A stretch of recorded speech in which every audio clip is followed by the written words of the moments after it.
Okay, it's recording now. And what do we do now? So just talking with Gary, what I understood was we were going to set the tax rate with Becky. We were going to, I think, accept Jillian's resignation. We were going to talk about the grants, the FEMA and is it Elger grant, and the Darrow Road culvert, just those four things. So Gary said, if we start from the back, Gary said he talked to Ruben Hook today, and I think Ruben gave Rodney an estimate of $21,000 to fix up the Darrow Road. Is it a culvert or a bridge? I don't know. Whatever crosses a piece of water there is fallen down, and so I think it's a patch up. It's not a complete new bridge, but it's a big old massive stone. Is it a really old one, Rudy? Yeah. So I guess, Mike, we can wait until next Tuesday, or we could just, give Rodney the green light to get the ball rolling. Well, if it's got to be done, I guess it's got to be done. I mean, no need waiting, I guess. Right. Earlier we get going, or earlier we get fixed. Did Gary say anything about using the culvert that Rodney had? He didn't. I don't think they're replacing the culvert. Okay. It was just going to be the embankment and a couple of wing walls. Okay. Because they didn't know last week whether they might be able to replace that with a culvert. But apparently that's not going to work. Yeah, Gary walked through it, he said this morning, and he thought it was in pretty good shape except for that one side embankment, which is all falling apart. Uh-huh. Well, I make a motion that we tell Rodney to go ahead with the project. Okay, let's add, should we add something about using Hook Construction and their bid of no more than 21,000? Okay. Make a motion that we tell Rodney to go ahead with the project using Hook Construction and their bid of $21,000. I second that. All in favor? Aye. All right. Next thing, grants. I think it sounded like Brenda and the health officer, they got the Elger thing.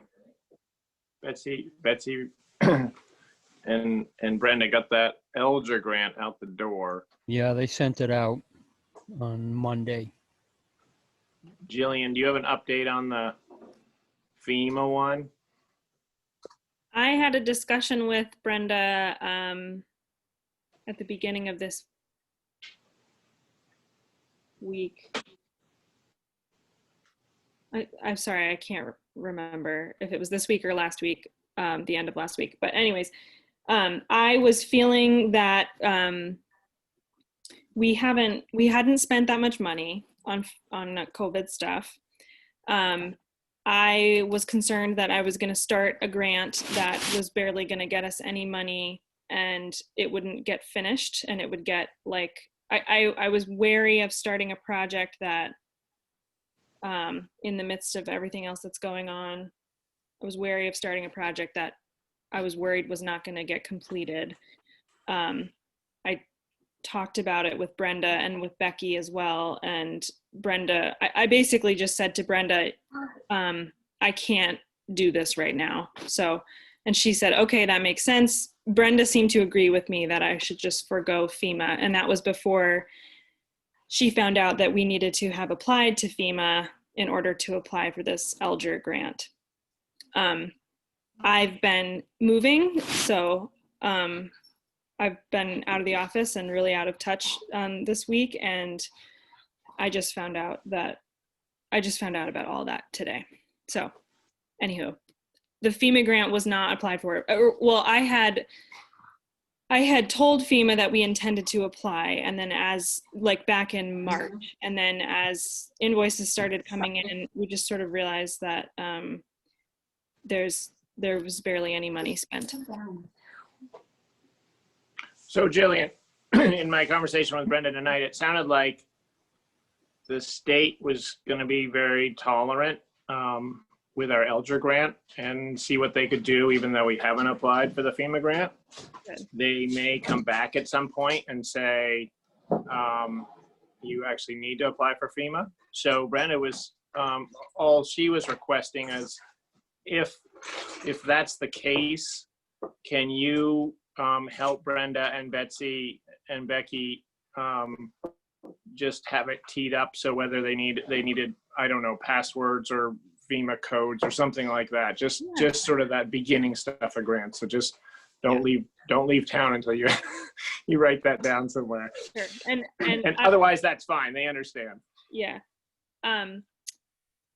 Yes, I will do that. And FEMA will assign a project manager to our town and to work directly with whoever the grant administrator is in town. So they're great that you can call them anytime and they can answer questions. And I'm also, it's not like I'm moving to Thailand, so I can be available whenever. Do we have contact information? Like, can you leave that with Brenda or Gary or somebody? I will, I'm going to be like packing stuff up and like getting it all organized next week, and I will make sure to get all of that squared away. Right. Good. It sounded like the FEMA grant was, or the Elger grant covers stuff that's not covered by FEMA, and it actually sounded like the Elger might, in this case, be bigger. And certainly there's a lot of stuff there, just even paying people for some of their COVID work. So that would be great. Yeah. So I hope we get something. Yeah. Yeah. Good. Becky's on the call, just so you know. Oh, there she is. Are you ready? Can you hear me? Am I muted? No, don't let him.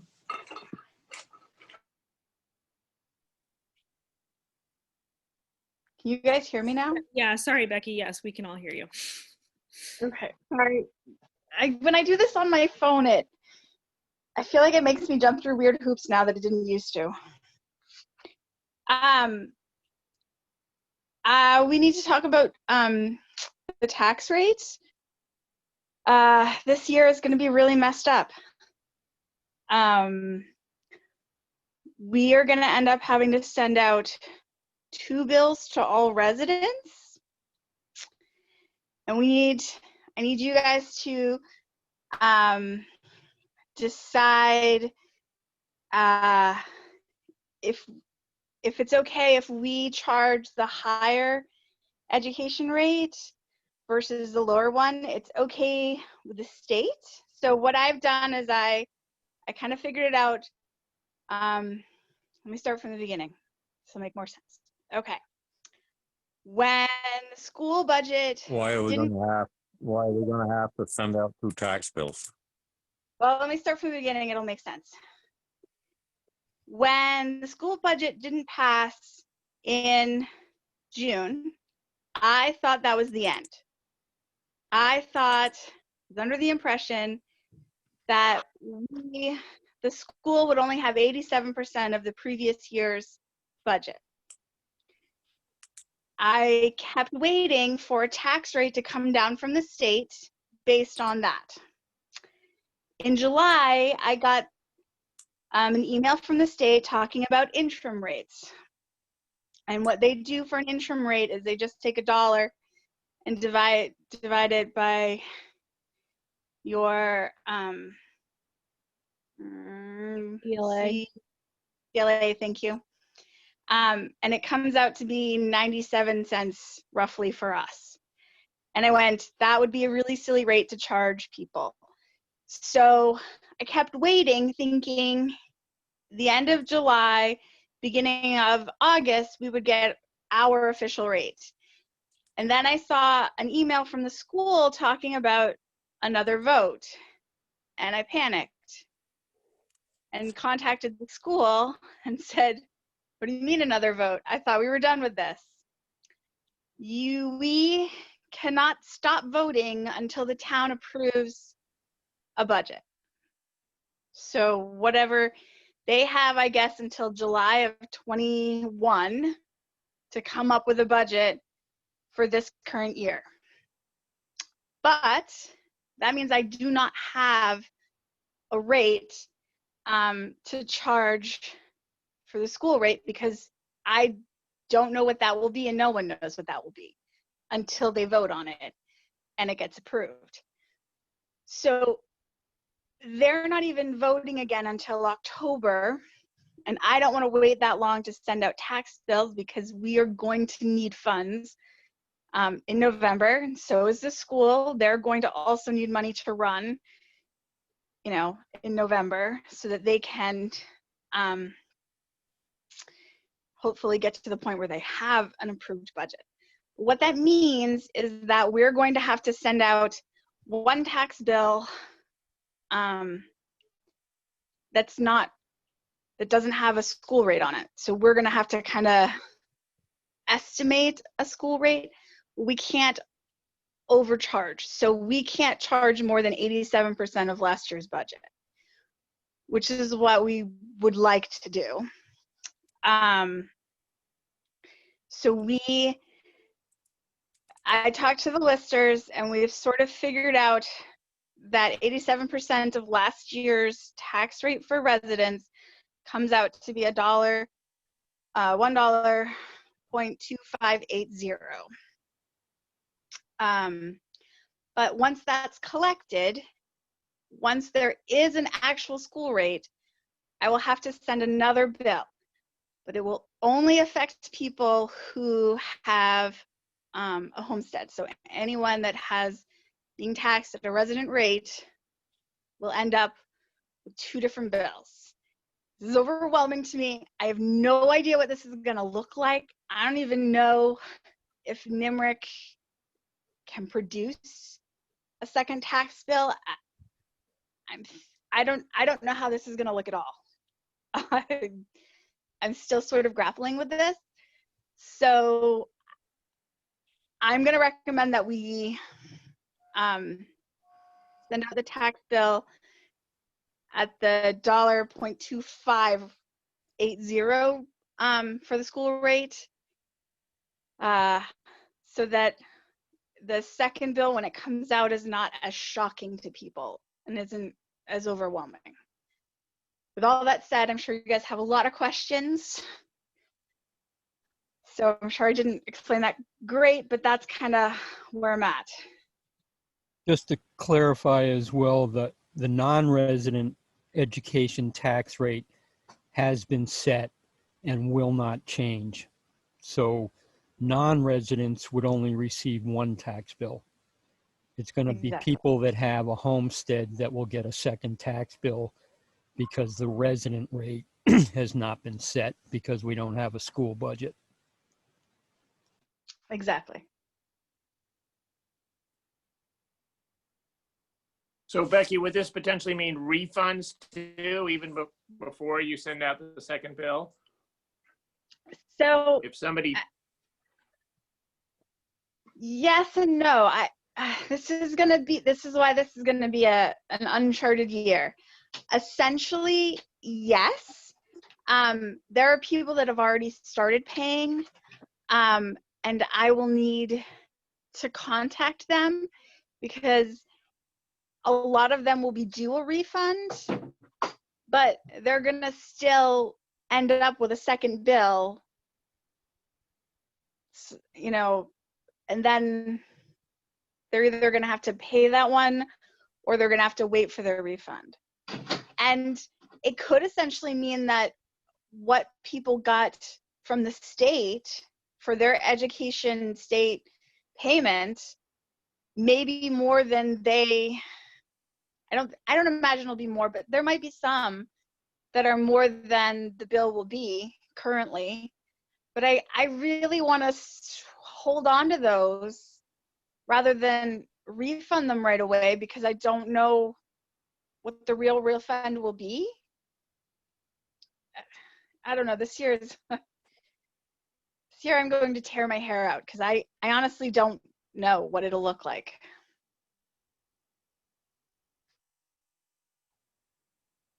So Becky, that 87% budget we kept hearing about, was that only arrived at to help the treasurer and listers come up with the tax rate? It really didn't, it wasn't something that the schools had to work by? So essentially, when you do not have an approved budget, you can only borrow money. So the school borrows money in anticipation of taxes every year because they essentially start the year with just about no money. So they have to borrow in July of every year to make it to November. And they will be only able to ask for 87% of last year's budget until they have an approved. So they were only able to sort of, they've only been able to do their funding on the idea that they have 87% of last year's budget. And this year, I don't know how the school's going to survive on that. So last year, if I could just say a couple things, the school rate was $1.47, and we've come up with $1.25, 1.2580, and that's the 87% that we'd figured out. So, you know, the second bill might be like 50 cents, just based on last year. We don't know what the budget's going to be, but that's what we're kind of looking at. You can't overcharge, so that's why we're going at a fairly safe 87% of the, like last year it was $1.47 for just the school tax. So I don't know if that helps at all, but so we're billing the first round as a portion of that, you know, along with your municipal rate. So it comes up at a, you know, like a little over $2.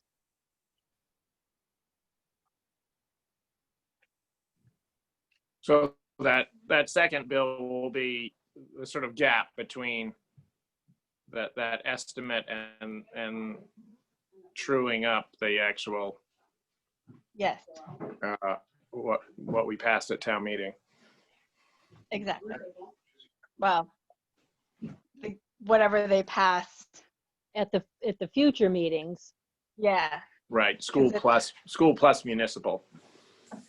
Well, yeah. Well, so the municipal's already been set. Rudy, I What's hope you have it in front of you. I think it's 78 cents. 78. Yep. I've got the figures, yeah. Becky. Yeah. So I'm fairly certain that the municipal, because that is already set in stone because that's what we voted for. So that's 78 cents or 0.7878 cents. And then I would like to bill the school rate at 1.2580. But this is sort of at the town's discretion. The state only suggests, and Chelsea only did the dollar times the CLA. But I'm just afraid people are going to get overwhelmed when their tax bill comes, when they get a second tax bill in November or December or January or next year sometime and go, wait a minute, I already paid this. and I don't want them to be overwhelmed by the amount. So I would like to get it as close to what legally we can do, which I think is the 87%. And I have asked the state, and they said that that's fine to do. You know, there's no problems with that. That's what I'm thinking, but it has to be approved by you guys when you approve the rates. And I just want you to know that there are two options out there, but I would much rather go with the higher school rate to keep it closer so it's not so overwhelming with the second bill.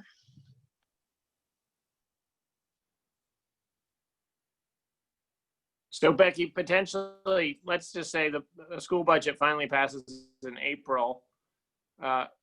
People would be getting a second tax bill sometime, you know, next May. Next June. So Next, oh God, it has to that have won't go 30 over. days after the vote.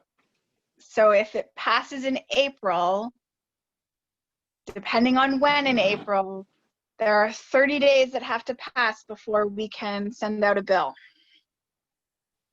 Yes, and so yes, they will get their second tax bill in June, and then the following year's tax bill in August, hopefully.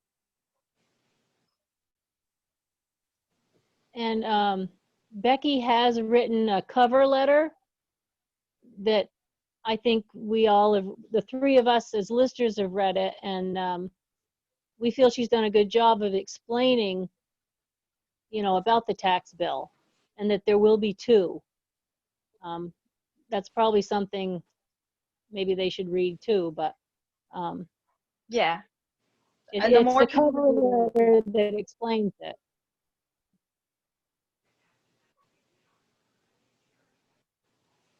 So, sorry, I'm just thinking of hypotheticals. Would it be possible for Tunbridge, for example, to pass at school meeting next March the 21-22 school budget before we've okayed the 2021 budget?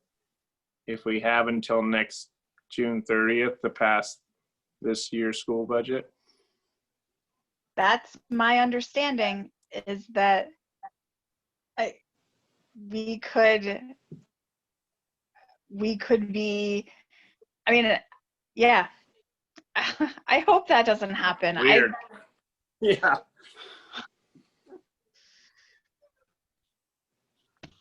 That makes my head hurt. I know. But if This you whole pass thing- it, but if the school passed a budget in March for the 21-22 year, that wouldn't be billed until the following September anyway, or August, if things change a little bit. Right. So you'd still have to deal with the, you know, the budget at hand that hasn't been passed. Yep. And in the meantime, schools are operating at that, they're operating and borrowing at that 80% of last year's budget until they actually get an approved budget. Yes. So 87%, they've borrowed on that 87%, which, I mean, they're gonna scrape by. It's gonna be tight for them. Just because there are expenses that they can't avoid due to the fact that we're in the middle of a pandemic, which were unexpected, and then to not have an operating budget, it's going to be overwhelming for the school. And I don't know how to, I don't know, it's a mess. I mean, I think, Becky, correct me if I'm wrong, I think there's like 44 towns that are in the same boat as we are that haven't passed a budget. Yes, there are quite a few towns that have not passed a budget. and they gave us this interim rate of like $1 or 97 cents, which is pretty low when Yeah. we know the school budget's going to be a lot more than that. Yes. Helen, didn't you say that Chelsea already sent their bills out? Yes, we own land in Chelsea, and I already got my bill. That's what kind of tipped me off to the fact, like, how come they're sending bills and we're not? And then I found about the interim thing. We only own land, so I had a non-residential bill, so I assume that will be the only one that I receive. So I don't, I didn't get the residential thing, but they had a cover letter as well, sort of explaining what was going on. Similar to Becky's, but different. So they sent you a bill on the 97 cents? No, their residential tax rate is $1.66. Ours is $1.59 in Tunbridge, according to that interim paper that Becky received. So I was charged $1.66 on our property. So I don't know what the residential rate is. I mean, it's on that paper that Becky has, and it's $1 divided by their CLA, which I think is a little bit lower than ours. I think their CLA is under 100. So I don't know just what they billed for that because ours is non-residential property. That doesn't have the school rate on it, Helen. No. Well, no, it has the $1.66 is the non-residential is the non-residential school rate. So yes, it does. But not the resident rate. But is that the non-resident school plus municipal rate? It's yes, I believe it is. Well, so They don't break it out? Chelsea has a, I believe a lower CLA than us, Yes. which caused them to actually have a higher non-resident school rate. They have a higher tax rate than we do.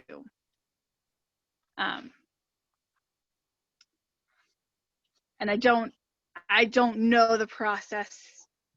I don't know the formula that they go through to create that. I think that if they can tell us what the non-resident rate is, I think that's a fairly complicated statewide calculation. Rudy, you might be able to speak to it better than I can. That's a very complicated formula depending on the town school population versus the town-wide population and the grand list. So that calculation is very complicated. So we're not going to know that until we get issued that non-resident rate.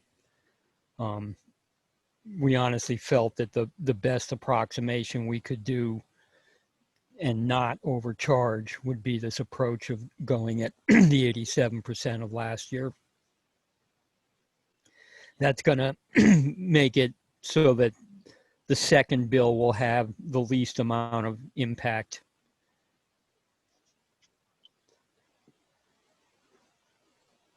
Yeah. Hopefully.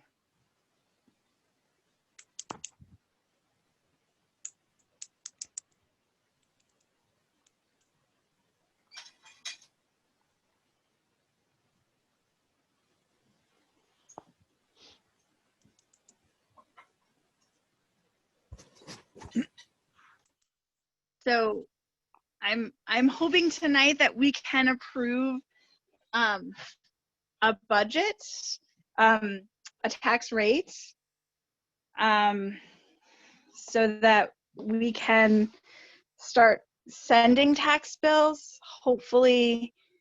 So possibly you're as soon as we can. going to send out a bill for $2.038 what you want to do. 0458. How'd you come up with that? You got 1.258 and 0.78. 7878.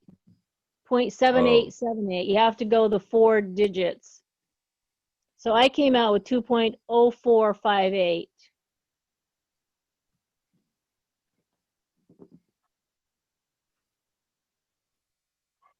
Is that what you came out with, Becky? Yeah, I'm fairly certain we have the same number. I forgot to bring the paperwork home with me. Yeah, that's what it is. Um, 458. and then, Helen, do you also have the non-resident rate in front of you? I do. $2 total. So the non-resident rate for the state was $1.5925. And then again, the 78.78 for the municipal. Those two together are $2.3803. So that's what the non-residential bills will look like. And that's probably 18 cents higher than last year. So they will not be happy campers. Yep. The school, the non-residential rate went up about 9 cents this year, and it went up about 9 cents in the municipal rate. So that's, you know, about 18 cents higher than last year.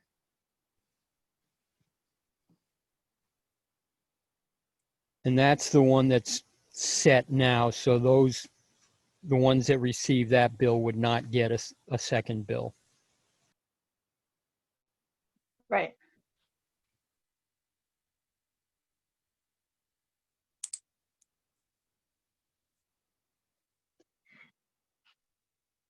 And ideally, I wouldn't send out any sort of, I don't feel like I would need to send anything with that. I don't know, maybe I need to send a letter saying, that's a hard one. But I feel like it would confuse them if I sent something saying that they could possibly get a second bill if they're not going to get one.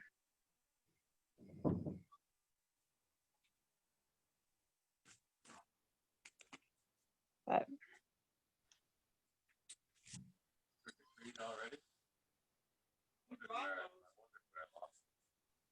Well, I found them. Thank you very much for bringing them up. Well, you know, and then I wasn't sure where you were. I went down, came back.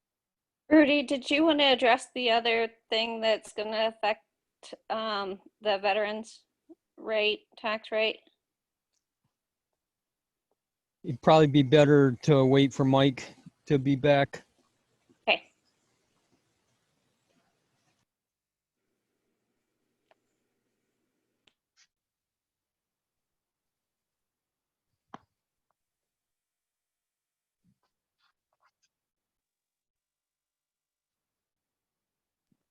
Mike, I muted you because we could hear your conversation. Okay.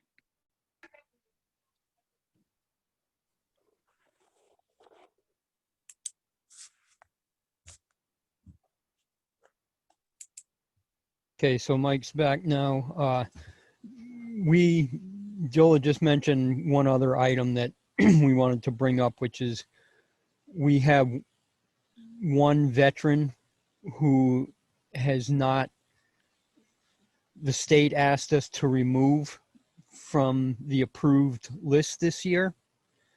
And we feel like it's a really bad time to do that and think that he's still qualified and that he just didn't respond to the verification letter.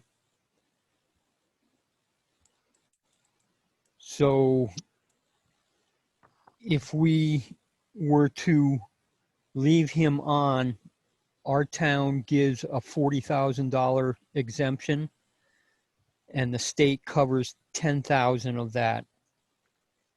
Because they are not verifying him this year, we would not need to cover the entire 40,000.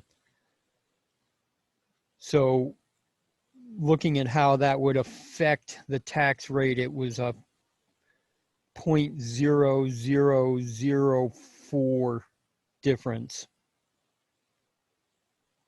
on a $200,000 house. It would probably make a $2 difference. And the statute says that a vet, once they are qualified that first year, stays on until the property sells. So it's extremely bothersome to me that the Office of Veterans Affairs are requiring us to remove him because they didn't get a verification letter. I think basically saying he's still alive.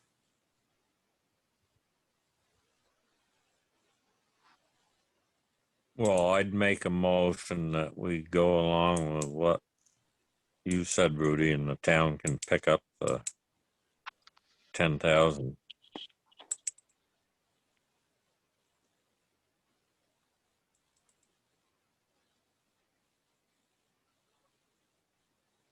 You're muted, John. I second Mike's motion. And Rudy, if there's any way in subsequent years for us to just remind this veteran to verify that he or she is alive, just to save us $10,000, that would be worth it. Agreed, and we're still trying to follow up to make contact with him just to make sure before we complete this that he, in fact, he is still alive.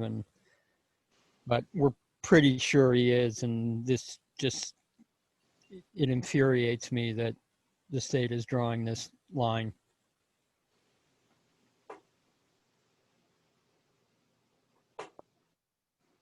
Do we vote on that, Mike? Oh, yeah, I guess so. All in favor of the motion, say aye. Aye.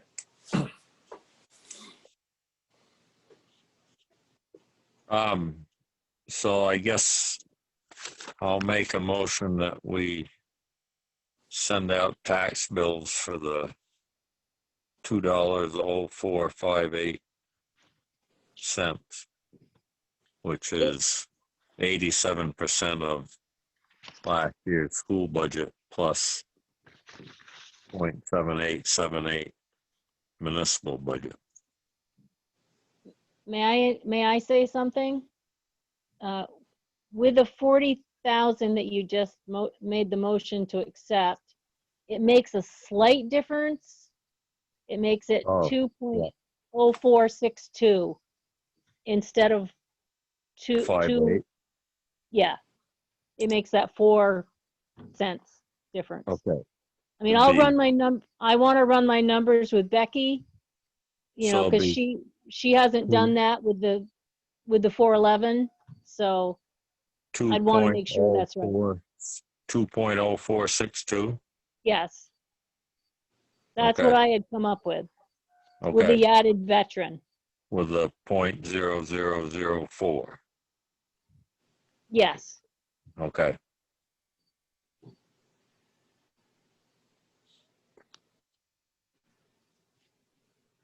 Okay, then I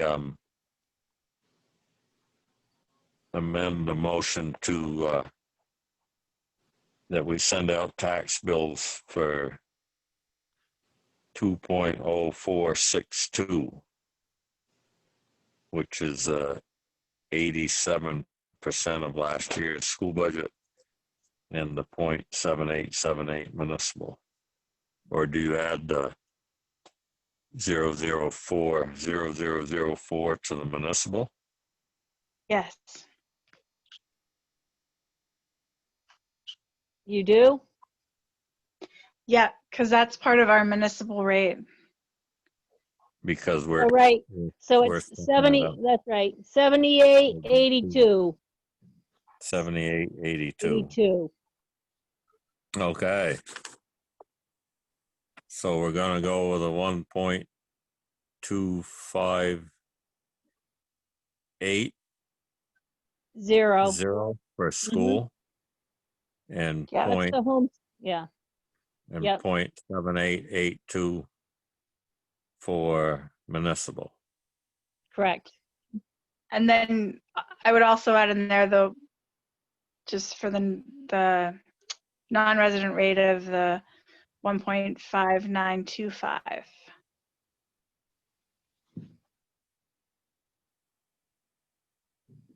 Oh, okay, plus 0.7882.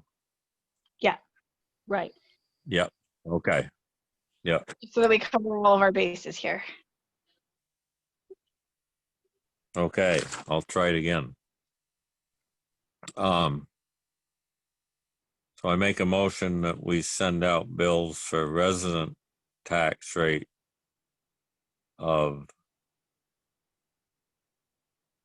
2.0462,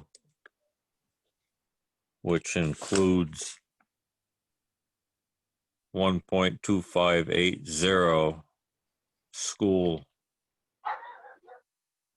and 0.7882 municipal tax.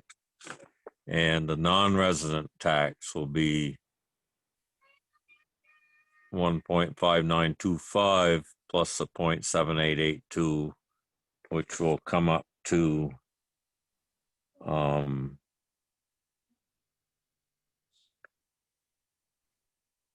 making a mess here, 7 0 8 2.3803. 07. Oh, yeah, 07. 07. Yep, sorry.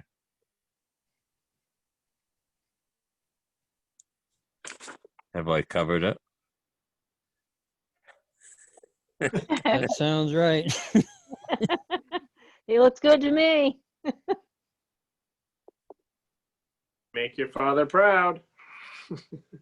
No, not with all this scribbling. I second that succinct All in motion. fa- all in favor, say aye. Aye. Aye. So I guess you got it. Yay! Can I just say thank you to you guys?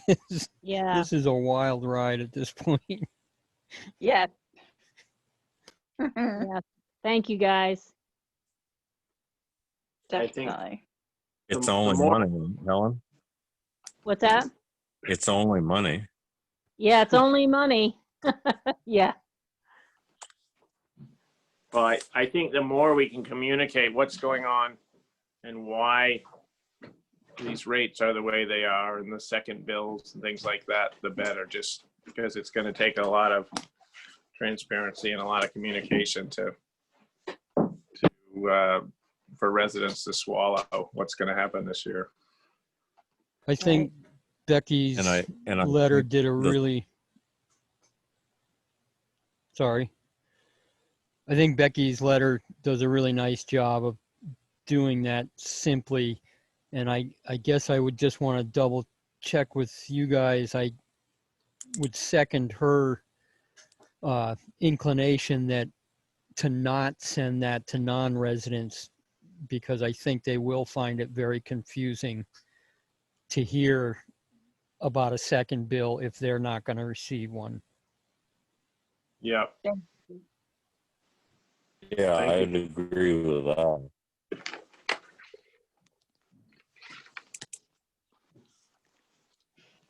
It's going to be a confusing year for all of us. So I'd rather not be getting those phone calls of how am I supposed to afford a second bill when this bill's already this much.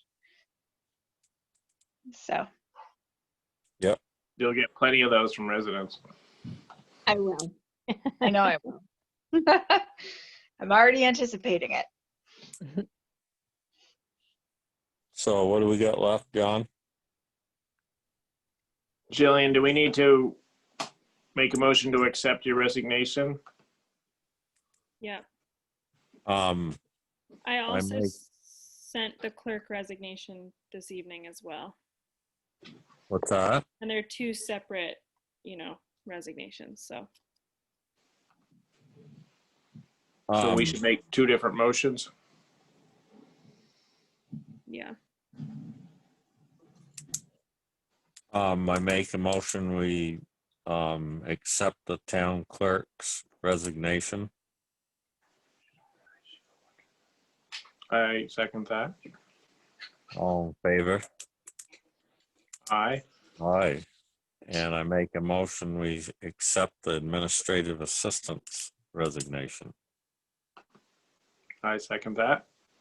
All in favor? Aye. Aye. The ayes appear to have it. That was painless. There you go. Okay, we got anything else? I just wanted to update you on where we're at with this transition. I put an ad for the AA position that I sent the job description to you guys again, or I tried to send it last week. I sent it this morning. I didn't hear from anybody. I talked to Gary and he said, just go ahead and advertise it, post it. So it made it into the Herald this week. It went on Front Porch Forum and the listserv. And then I asked the Herald to run it for 3 weeks. So there's that. And then as for the clerk thing, I put notice of vacancy on the website. Jeff did that. That's just like a legal requirement. If anyone wanted to petition to hold an election to find a new town clerk, they have the right to do that. But Gary mentioned one person in particular. I'm not sure that we should mention their name, but that is interested in the position. So the town clerk thing, I think, is going to move a little bit. I mean, I don't really know, but I basically need to be done by next week for me to start my new job. And I'm willing to come back and train whoever you decide to appoint whenever they are appointed. And Betsy has been a super, super help this week. She worked for me today and yesterday while I was moving. And she's going to work tomorrow as well, actually. But she wanted to make it clear that she's not interested in maintaining clerk hours, regular hours, long term, or even really in the short term. I think she's happy to sort of jump in and like help with tasks and stuff like that. But I don't think she doesn't want to be like the interim town clerk. Have you appointed her? Is she an assistant town clerk, Jillian? She is, yep. Okay. Her and Helen are both the assistant town clerks.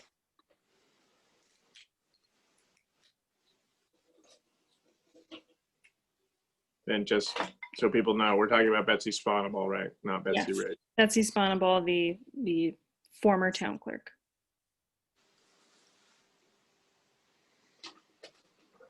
So that's that.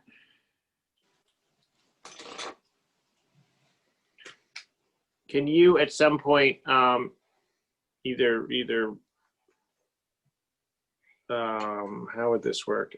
Just give us a tutorial on Zoom meetings too, Mm-hmm. or to have 3 or 4 people in town know just Mm-hmm. how to put one together. How does everybody feel about YouTube videos? Because I could probably just find a really great YouTube video that I could send to you rather than us all needing to get together. Sure. Okay. It's very easy. Do we need an account? Is that what you do? Does the town of Tunbridge have an account?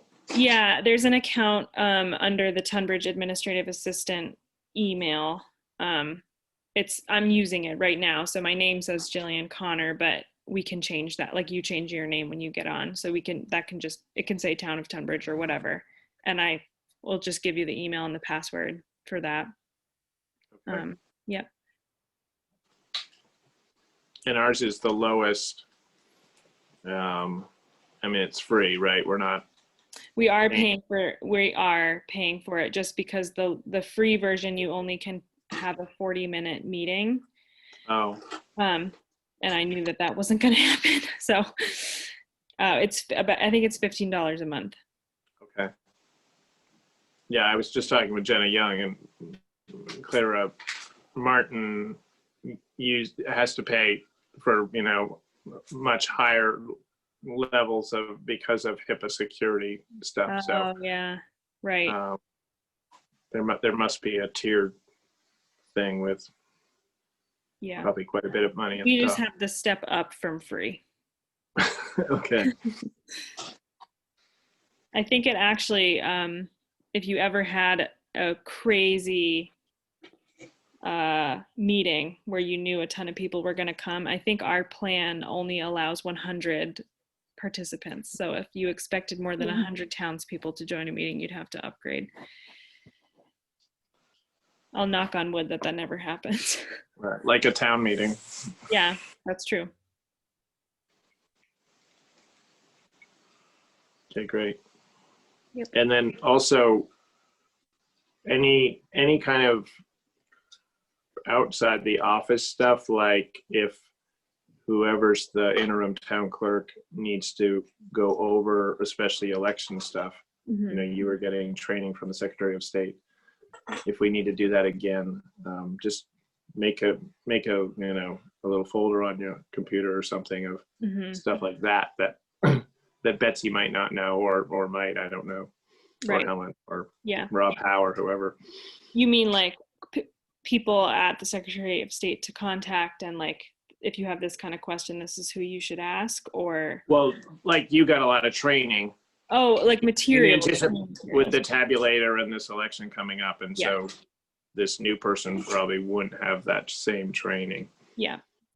And I like I said, I can be not really on the weekdays, but I can like set up a time with whoever's going to be running the election on a weekend to go over everything. And, I'm not, I'm farther away, but I don't want to leave the town just completely hanging. So, yeah. So you would probably know what those sort of things would be too, Jillian. Yeah, right. And They're I probably will next week, like, yeah, my intention is to go in and like clump all the physical election stuff together and like label it election stuff, and all the tabulator guide and the elections guide, and everything is like sitting in that pile. And then like, this is the dog licensing pile, and this is all the materials you would need for that. And I think definitely I'll need to come in and go over the dog licensing program, the election system that's online, the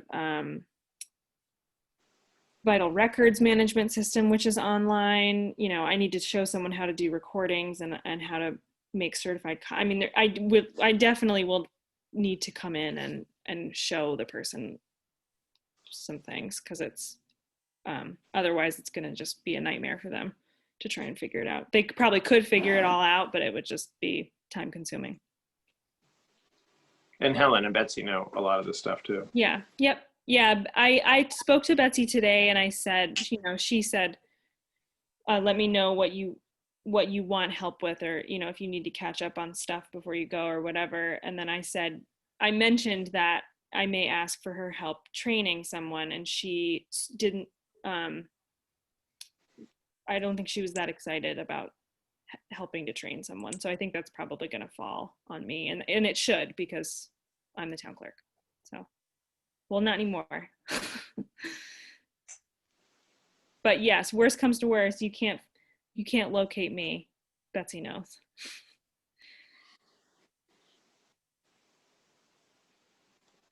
Anything else? That's it. I make a motion, we adjourn. I second that. Okay. All in favor? Aye. Aye.